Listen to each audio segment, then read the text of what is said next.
Please subscribe to help you and your motorcycle perform better.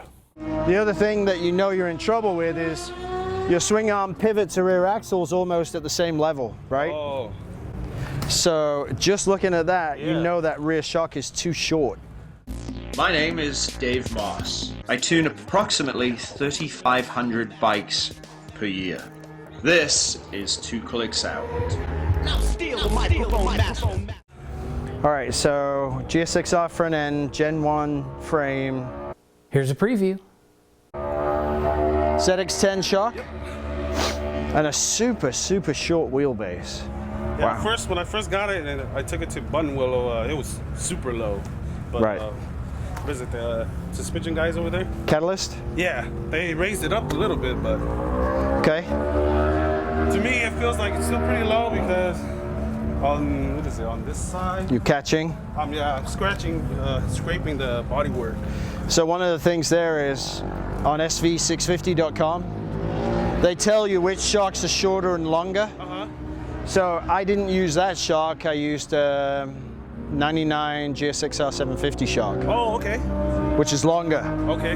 The other thing that you know you're in trouble with is your swing arm pivot to rear axle's almost at the same level, right? Oh. So just looking at that, you know that rear shock is too short. Okay. So now you have to go hunting for a different, not a new one, a different one. And those shocks I found are 40 bucks. Oh, okay. Right on. So you could sell that for 50 bucks and you're realistically out nothing. So given where you're at right now with the fork position, there's a compensation here for the bike actually being physically lower because the rear shock is shorter than stock.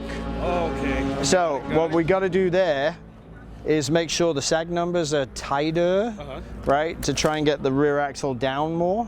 And when you sit on it, not to let it flatten out. Okay.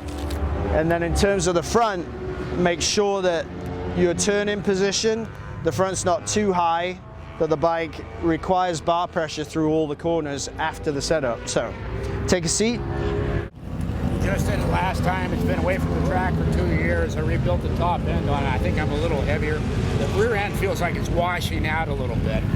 Going into turn one, it just feels like it's kind of soft. But maybe it's just me and I'm a little rusty. I don't know. Has the suspension been refreshed over the winter? It was refreshed before the last time you adjusted it to the track. Then the engine blew and it parked it. So it should be like the last Moss adjustment, but I don't know if that's still good. And that was a year ago? 2 years ago. Okay. Well, if you haven't ridden it, you're just going to get a little bit of oil degradation up here. Right. A little bit, but the back is a sealed chamber, so it shouldn't. Okay. Okay.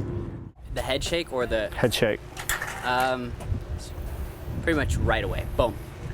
But it's honestly, it's more when I think it's more when I'm making a mistake, because it happens when, I think it's happening when I hit the barriers a little bit is actually what it's happening.